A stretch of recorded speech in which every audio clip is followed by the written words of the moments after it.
السلام علیکم ورحمۃ اللہ وبرکاتہ۔ اعوذ باللہ من الشیطان الرجیم، بسم اللہ الرحمن الرحیم۔ رب اشرح لی صدری ویسر لی امری واحلل عقدۃ من لسانی یفقہوا قولی رب زدنی علما اللہم فقہنا فی الدین۔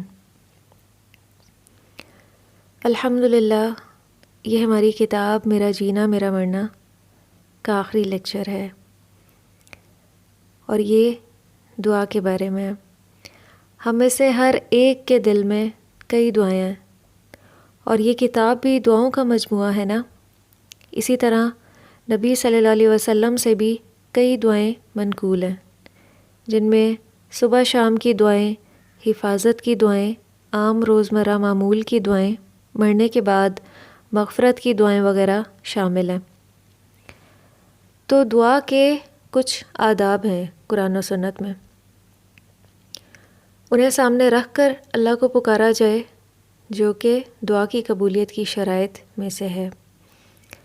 اگر ہم چاہتے ہیں کہ ہماری دعائیں قبول ہوں تو ہمیں کیسے مانگنی چاہیے؟ قرآن اور سنت کے مطابق، ان شرائط کے مطابق ہمیں اپنی دعائیں مانگنی چاہیے، اور اللہ تعالیٰ پکارنے والے کی پکار سنتے ہیں اور اس کا جواب بھی دیتے ہیں۔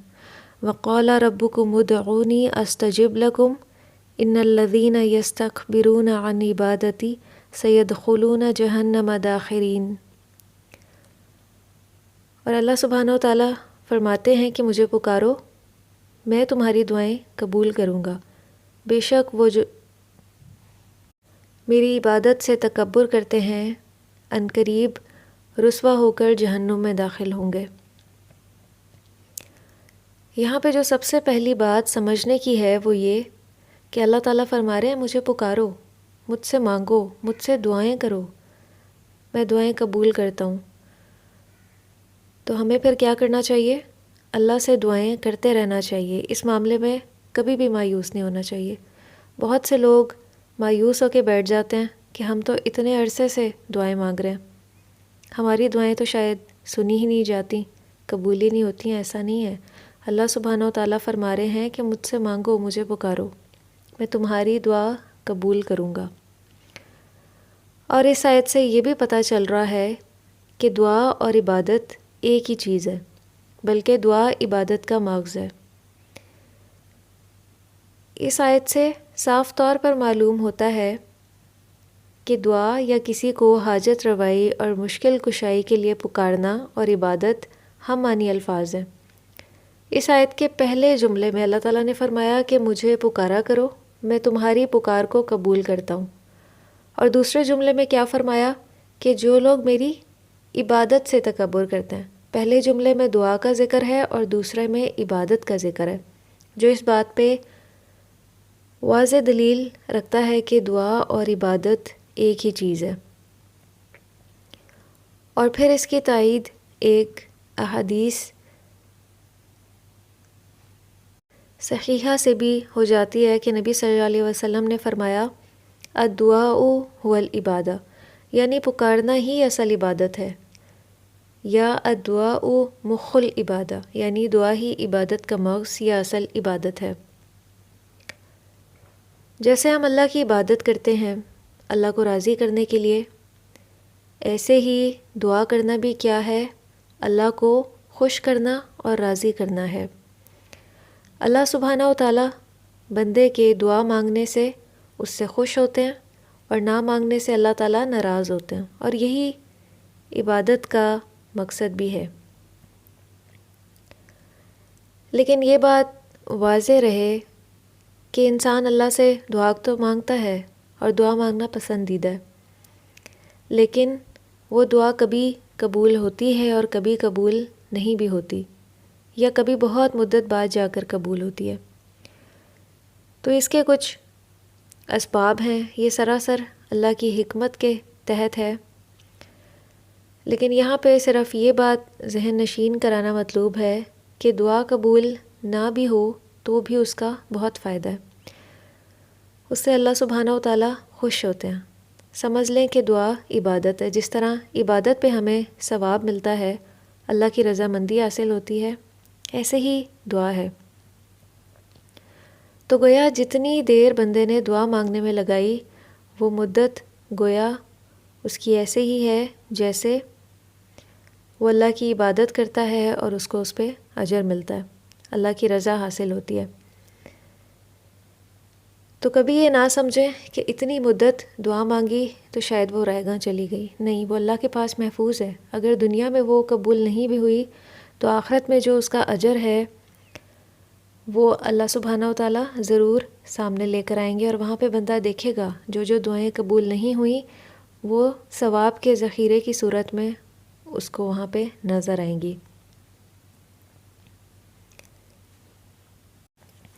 پھر قرآن میں ایک اور جگہ اللہ تعالیٰ فرماتے ہیں، یا ایھا الناس انتم الفقراء الی اللہ واللہ هو الغنی الحمید۔ ہم سب ہر معاملے میں اللہ کے محتاج ہیں۔ اللہ تعالیٰ فرما رہے ہیں انتم الفقراء، کہ تم سب محتاج ہو، اپنی صحت کے لیے، اپنے رزق کے لیے، اپنی زندگی کی بقا، غرض، ایک ایک چیز کے لیے ہم اللہ کے محتاج ہیں۔ اور اللہ تعالیٰ نے رزق اور بقائے حیات کے لیے جن جن اشیاء کو کام پر لگا رکھا ہے، اگر وہ ان میں سے کسی ایک کو بھی ہٹا لے، تو ہم کچھ بھی نہیں کر سکتے، ہم زندہ بھی نہیں رہ سکتے۔ اور اللہ کی شان یہ ہے کہ اسے کسی انسان بلکہ کائنات کی کسی بھی چیز کی ضرورت نہیں ہے، وہ ہر ایک چیز سے بے نیاز ہے۔ وہ ازل سے لے کر ابد تک قائم و دائم ہے، اور کوئی اس کی حمد و ثنا نہ بھی کرے تو اللہ کی ذات کیا ہے؟ اپنی ذات میں آپ محمود ہے۔ تو جب ہم سب صرف اسی رب کے محتاج ہیں، ہماری تمام ضروریات اس سے جڑی ہیں، تو ہمیں یکسو ہو کر عاجزی کے ساتھ صرف اسی کو پکارنا چاہیے۔ لیکن کئی بار ہم پکار رہے ہوتے ہیں لیکن ہماری پکار سنی نہیں جا رہی ہوتی، تو پھر ہمیں اپنا جائزہ لینا چاہیے کہ کہیں ہمارے مانگنے میں تو کوئی کمی نہیں۔ جیسا کہ ایک حدیث سے پتہ چلتا ہے کہ دعا کی قبولیت کے لیے حرام سے اجتناب کیا جائے، حرام کھانے پینے سے، حرام کمائی سے، رزق حلال، حلال کھانے اور حلال کے ساتھ عمل صالح کی بھی تاکید ہے۔ تو اس سے معلوم ہوتا ہے کہ ان دونوں کا آپس میں گہرا تعلق ہے۔ کس کا؟ رزق حلال کا اور عمل صالح کا آپس میں بہت ہی گہرا تعلق ہے۔ حلال کھانے کے کیا اثرات ہوتے ہیں کہ اس سے عمل صالح آسان ہو جاتا ہے، اچھے کام، نیک کام، اور عمل صالح انسان کو حلال کھانے پر آمادہ کرتا ہے۔ یہ دونوں آپس میں اس طرح سے لنکڈ ہیں۔ تو جس کا کھانا پینا حلال ہو اور اس کے اعمال نیک ہوں، صالح ہوں، قرآن اور سنت کے مطابق ہوں، تو ایسے ہی انسان کی پھر دعائیں اللہ سبحانہ و تعالیٰ قبول فرماتے ہیں۔ اسی لیے اللہ تعالیٰ نے تمام پیغمبروں کو بھی انہی دو باتوں کا حکم دیا تھا۔ چنانچہ تمام پیغمبر محنت کر کے حلال روزی کمانے اور کھانے کا اہتمام کرتے رہے، جس طرح حضرت داؤد علیہ السلام کے بارے میں آتا ہے، کانا یأکل من کسب یدہ، کہ وہ اپنے ہاتھ کی کمائی سے کھاتے تھے۔ اور نبی صلی اللہ علیہ وسلم نے فرمایا کہ ہر نبی نے بکریاں چرائی ہیں۔ آپ نے فرمایا کہ میں بھی اہل مکہ کی بکریاں چراتا رہا ہوں۔ یہ صحیح بخاری کی حدیث تھی۔ لیکن آج کل ہمارے معاشرے میں ہوس اتنی زیادہ بڑھ چکی ہے، یا کہہ لیں کہ مہنگائی کا اتنا زور ہے کہ جو بلیک میلرز ہیں، اسمگلرز، رشوت خور، سود خور اور دیگر اس طرح کے کام جو ہیں، اس میں کیا ہے، کیا ٹرینڈ چل پڑا ہے کہ محنت کر کے حلال روزی کھانے والے کو حقیر اور پست طبقہ بنا کر رکھ دیا گیا ہے، اور ایک اسلامی معاشرے میں رہتے ہوئے بھی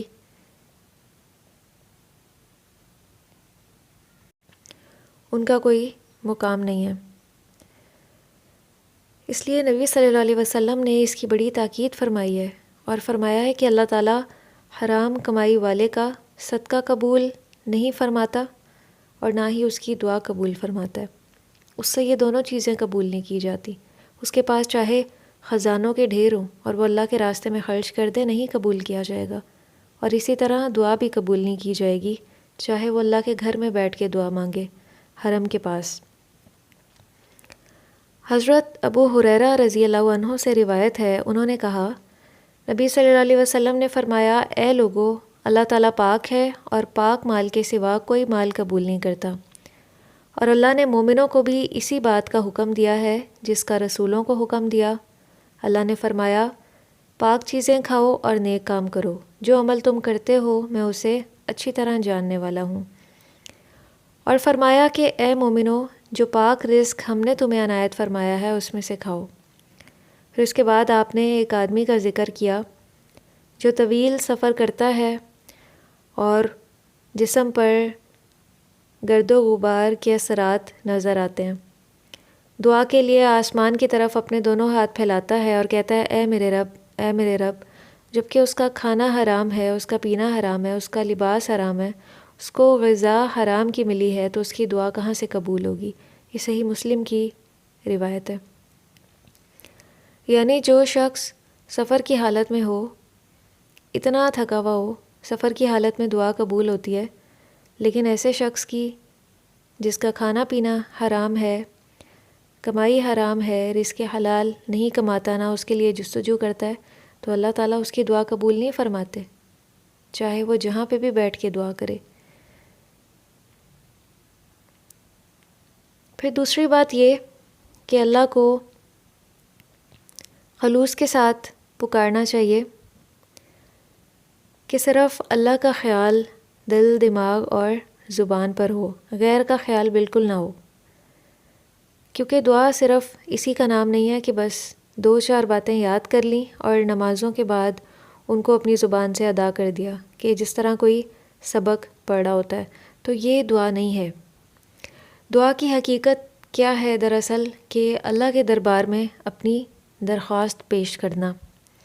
جس طرح آپ نے دیکھا ہوگا کہ حاکم کے ہاں جب کوئی درخواست دیتے ہیں تو وہی طریقہ اپنے ذہن میں لے آئیے کہ درخواست دیتے وقت کیا ہوتی ہے، آنکھیں بھی اسی طرف لگی ہوئی ہوں، دل بھی ادھر لگا ہوا ہو، اور صورت بھی کیا ہو، عاجزی کی سی بنائی ہوئی ہو۔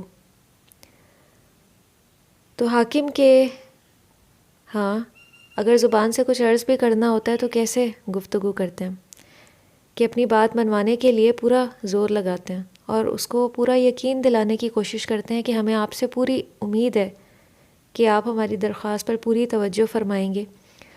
تو ایسے ہی اللہ سے بھی التجا کرتے وقت دل اور دماغ اسی طرف ہونا چاہیے، پورے خلوص اور عاجزی کے ساتھ دعا مانگنی چاہیے، اور اس یقین کے ساتھ دعا مانگنی چاہیے کہ اللہ سبحانہ و تعالیٰ وہ دعا ضرور قبول فرمائیں گے۔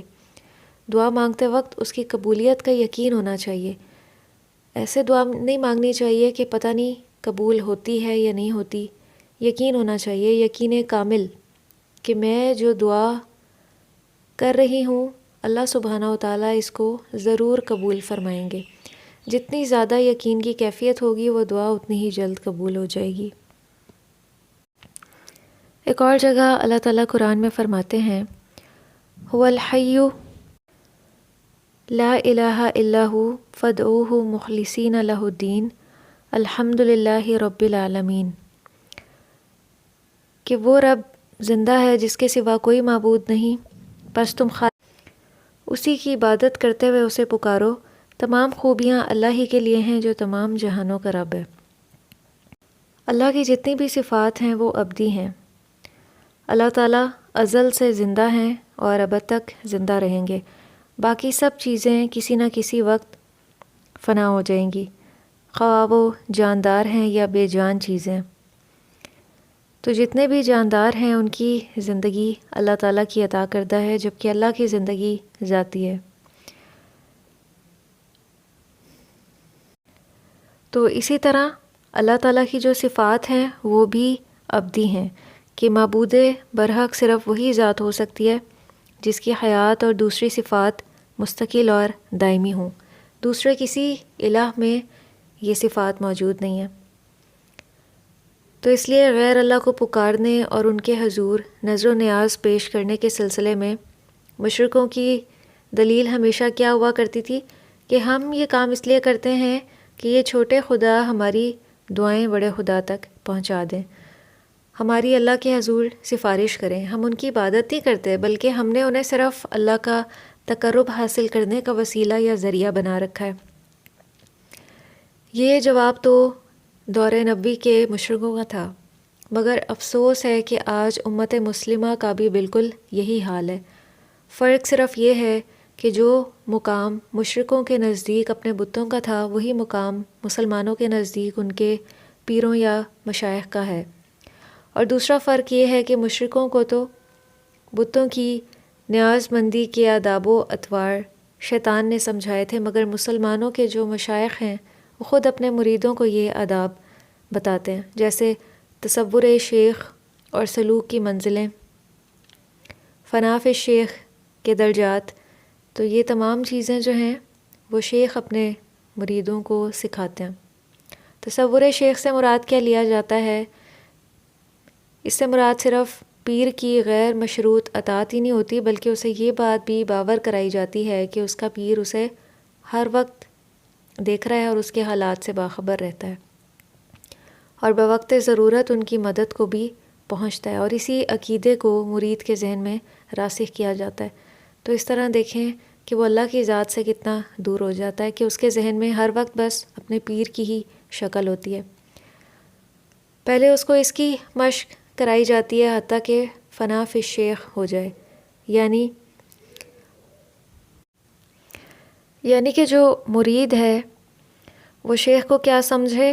اپنی ذات کے لیے حاضر ناظر، افعال و کردار اور گفتگو کو سننے والا اور دیکھنے والا سمجھنے لگے، تو تب جا کر اس کی یہ منزل ختم ہوتی ہے۔ اور جو مرید ہوتے ہیں وہ بیچارے تمام عمر اسی فنا فی الشیخ کی منزل میں ہی پھرتے رہتے ہیں اور ختم ہو جاتے ہیں۔ یہ گویا اللہ اور نبی صلی اللہ علیہ وسلم سے بیگانہ کرنے کا ایک طریقہ ہے اور ایک حربہ ہے، جبکہ اللہ تعالیٰ کیا بتا رہے ہیں؟ اپنے قرب کا وسیلہ، قرب الہی کا حقیقی وسیلہ بندے کے نیک اعمال ہیں۔ حضرت ابو ہریرہ رضی اللہ عنہ سے روایت ہے کہ نبی صلی اللہ علیہ وسلم نے فرمایا کہ قیامت کے دن اللہ تعالیٰ فرمائیں گے کہ اے آدم کے بیٹے، میں بیمار ہوا، تو نے میری بیمار پرسی نہ کی، کیا تجھے معلوم نہیں کہ میرا فلاں بندہ بیمار تھا، تو نے اس کی عیادت کیوں نہ کی؟ اگر تو اس کی عیادت کرتا تو مجھے وہاں پا لیتا۔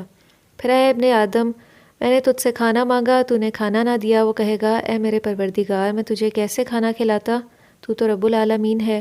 پروردگار فرمائے گا کیا تو نہیں جانتا کہ میرے فلاں بندے نے تجھ سے کھانا مانگا، تو نے اسے نہ کھلایا، اگر تو اسے کھانا کھلاتا تو اس کا اجر میرے ہاں پا لیتا۔ اے ابن آدم، میں نے تجھ سے پانی مانگا، تو نے مجھے پانی نہ پلایا۔ بندہ کہے گا کہ میں تجھے کیوں کر پانی پلاتا، تو رب العالمین ہے۔ اللہ تعالیٰ فرمائے گا میرے فلاں بندے نے تجھ سے پانی مانگا، تو نے اسے نہ پلایا، اگر تو اسے پلاتا تو میرے ہاں اس کا اجر پا لیتا۔ یہ صحیح مسلم کی حدیث ہے۔ اس سے کیا پتہ چل رہا ہے کہ یہ جو نیک اعمال ہیں جن کا یہاں پہ ذکر ہے، یہ اللہ کے تقرب کا وسیلہ ہے، تو ان کے ذریعے اللہ کا قرب تلاش کرنا چاہیے۔ پھر دعا کی قبولیت کی اگلی شرط یہ ہے کہ فرائض کی ادائیگی کی جائے اور کبائر سے اجتناب کیا جائے، یہ بھی اس کی ایک اہم شرط ہے۔ فرائض کون کون سے ہیں؟ جو ارکان اسلام ہے، یعنی نماز، روزہ، زکوٰۃ، حج، اور اسی طرح امر بالمعروف و نہی عن المنکر، یہ تمام چیزیں اگر ہوں گی تو اللہ سبحانہ و تعالیٰ دعائیں قبول فرمائیں گے۔ اسی طرح گناہوں میں جتنے بھی فواحش ہیں، جرائم ہیں، یا حسد، کینہ، غرور، تکبر، غیبت، چغلی، مکر و فریب، جھوٹ، قطع رحمی اور دیگر کبائر، ان سے بھی بچنا چاہیے، کیونکہ قرآن و حدیث میں ان کی بہت زیادہ مذمت آئی ہے۔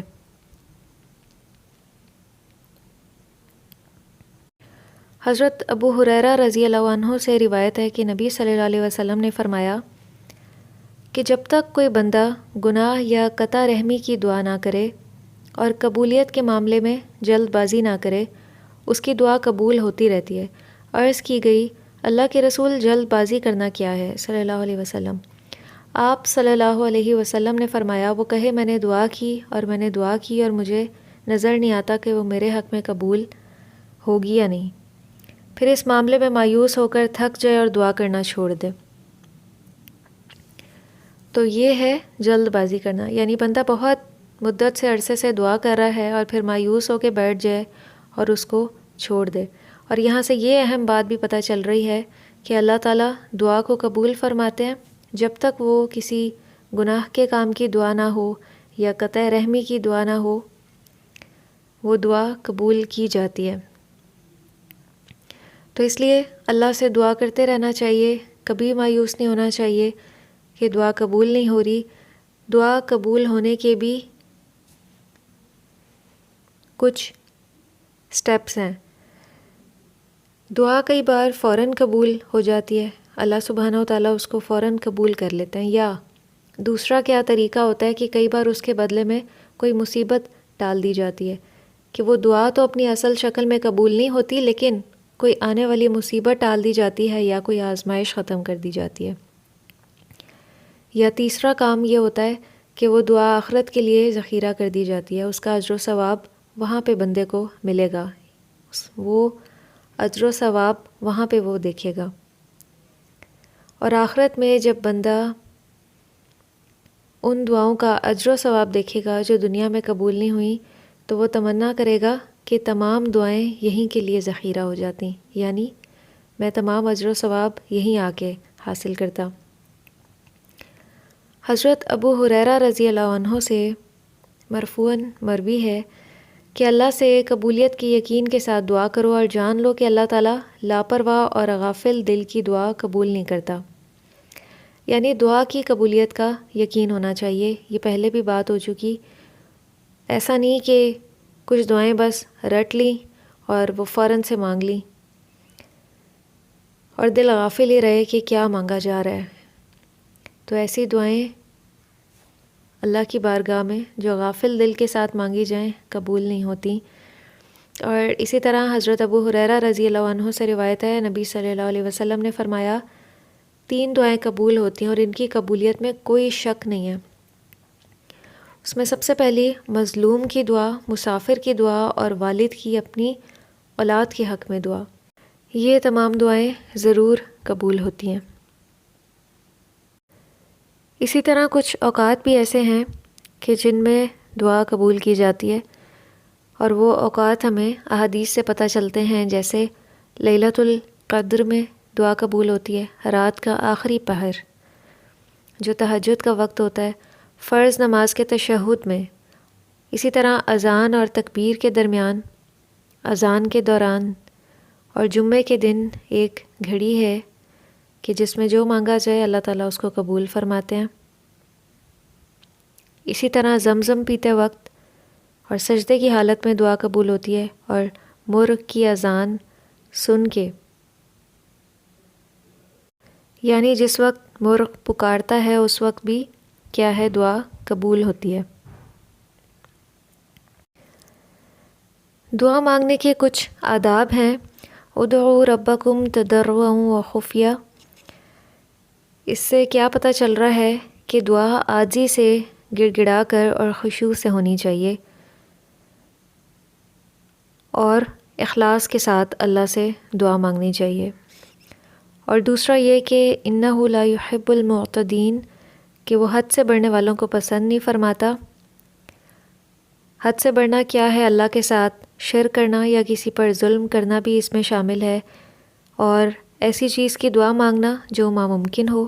مثلاً اگر کوئی یہ دعا کرے کہ میں ہمیشہ زندہ رہوں یا مجھے آخرت میں انبیاء کا مرتبہ حاصل ہو جائے، تو ایسا نہیں ہوتا۔ یا ایسی چیز کی دعا کرنا جس کے متعلق علم نہ ہو کہ اللہ تعالیٰ کو اس کا مانگنا پسند ہے، جیسے نوح علیہ السلام کی اپنے بیٹے کے لیے دعا بھی حد سے تجاوز تھا۔ اسی طرح دعاؤں میں چیخنا اور چلانا بھی ناپسندیدہ فعل ہے۔ حضرت ابو موسیٰ اشعری رضی اللہ عنہ فرماتے ہیں کہ ایک دفعہ سفر کے دوران میں ہماری آوازیں تکبیر اور لا الہ الا اللہ کے ساتھ بلند ہوئیں تو نبی صلی اللہ علیہ وسلم نے فرمایا کہ لوگوں اپنے آپ پر نرمی کرو، یعنی ذرا آہستہ پکارو، کیونکہ تم کسی بہرے یا غائب کو نہیں پکار رہے بلکہ جسے پکار رہے ہو وہ سننے والا ہے اور قریب بھی ہے۔ ان رحمت اللہ قریب من المحسنین، اللہ کی جو رحمت ہے وہ محسنین کے قریب ہے۔ محسن کون ہوتا ہے؟ احسان کرنے والا، اللہ کے ساتھ بھی احسان کرنے والا اور بندوں کے ساتھ بھی احسان کرنے والا، یعنی اللہ کی اطاعت اور فرما برداری بہتر سے بہتر انداز میں بجا لانے کی کوشش کرنے والا، اللہ کی اطاعت احسان کے درجے پہ کرنے والا خوبصورت انداز میں، جس کا اخلاق بھی بہت خوبصورت ہو، جس کے تمام اعمال بہت خوبصورت ہوں، بندوں کے ساتھ بھی اس کا معاملہ بہت اچھا ہو، جو صلح رحمی کرنے والا ہو، قطع رحمی سے بچنے والا ہو، جو اپنے حقوق سے بڑھ کر فرائض کی فکر کرنے والا ہو اور فرائض ادا کرنے والا ہو، تو ایسے لوگ کیا ہیں؟ محسنین ہیں، اللہ کی رحمت کے قریب ہیں۔ اللہ تعالیٰ اپنے ایسے بندوں کی پکار کو سنتے ہیں اور اس کا جواب بھی دیتے ہیں۔ یہ ایک سوال ہے کہ دعا کن الفاظ میں مانگی جائے، تو جو دعا کا باب ہے اسے مفتوح رکھا گیا ہے۔ ہر انسان اپنی زبان میں اللہ سے دعا مانگ سکتا ہے۔ یہ ضروری نہیں ہے کہ صرف وہی دعائیں مانگی جائیں جو نبی صلی اللہ علیہ وسلم نے مانگی ہیں یا صحابہ کرام نے مانگی ہیں، بلکہ اپنی حاجات کو اپنے الفاظ میں بھی اللہ کے حضور پیش کیا جا سکتا ہے۔ اس طرح بھی دعائیں مانگی جا سکتی ہیں، لیکن اس کے لیے شرط یہ ہے، طریقہ یہ ہوگا کہ سب سے پہلے اللہ کی حمد بیان کی جائے، اس کے بعد نبی صلی اللہ علیہ وسلم پر درود بھیجا جائے اور اس کے بعد دعا کی جائے۔ اسی طرح اسماء الحسنہ جو اللہ کے خوبصورت نام ہیں، ان کے ساتھ دعا کا مانگنا بھی بڑا پسندیدہ ہے اور اللہ کو بڑا پسند ہے، اور ایسی دعائیں قبول کی جاتی ہیں جو اللہ کے نام ہیں ان کے ساتھ مانگی جائیں، تو اس کا بھی اہتمام کرنا چاہیے۔ لیکن نماز میں سجدے اور رکوع کی حالت میں وہی دعائیں مانگی جائیں گی جو نبی صلی اللہ علیہ وسلم سے منقول ہیں، یا جو قرآن میں دعائیں ہیں وہ دعائیں مانگ سکتے ہیں۔ نماز میں اپنی زبان میں دعائیں نہیں مانگی جا سکتی۔ اسی طرح قرآن میں ایک جگہ اللہ تعالیٰ نے فرمایا ہے کہ اللہ کے ہاں وسیلہ تلاش کرو، تو اس وسیلے سے کیا مراد ہے؟ اس سے مراد یہ ہے کہ سب سے پہلے تو اللہ کے اسماء و صفات کا وسیلہ رکھ کے اللہ سے دعا کی جائے کہ اے اللہ تجھے تیرے رحمان ہونے کا یا خالق ہونے کا یا رب ہونے کا واسطہ میری یہ دعا قبول فرمائے۔ تو یہ ہے اللہ کے اسماء اور صفات کے وسیلے سے دعا کرنا۔ پھر دوسرا یہ کہ اپنے کسی نیک عمل کے وسیلے سے بھی دعا کی جا سکتی ہے، بشرط یہ کہ وہ قرآن اور سنت کے مطابق ہو۔ جیسے صحیح احادیث سے بنی اسرائیل کے 3 لوگوں کا ایک واقعہ ملتا ہے جو غار میں پھنس گئے تھے، اور انہوں نے اپنے نیک اعمال کے وسیلے سے اللہ سے دعا کی تھی کہ اے اللہ اگر تجھے ہمارا وہ فلاں نیک عمل پسند ہے تو ہمیں اس مشکل سے نکال لیں، تو اللہ تعالیٰ نے ان تینوں کو پھر اس غار سے نکال لیا تھا۔ تیسرا ہے کہ کسی نیک انسان سے دعا کروانا اور پھر اس کو وسیلہ بنانا، کہ جب آپ اپنے لیے دعا کریں تو آپ وسیلہ بنائیں کہ اے اللہ فلاں شخص نے یا نبی صلی اللہ علیہ وسلم نے ایک صحابی کے لیے دعا کی، تو انہوں نے بعد میں جب اپنے لیے دعا کی تو اس طرح سے کہا کہ نبی صلی اللہ علیہ وسلم نے میرے حق میں جو دعا کی میں اس کو وسیلہ بناتا ہوں کہ آپ اس کو میری دعا کو قبول فرما لیں۔ تو اس طرح بھی کیا جا سکتا ہے کہ زندہ انسان کی دعا کو وسیلہ بنایا جا سکتا ہے، لیکن اس کے علاوہ کوئی طریقہ نہیں ہے وسیلہ بنانے کا۔ وآخر دعوانا ان الحمد للہ رب العالمین، سبحانک اللہم و بحمدک، نشہد ان لا الہ الا انت، نستغفرک و نتوب الیک۔ والسلام علیکم ورحمۃ اللہ وبرکاتہ۔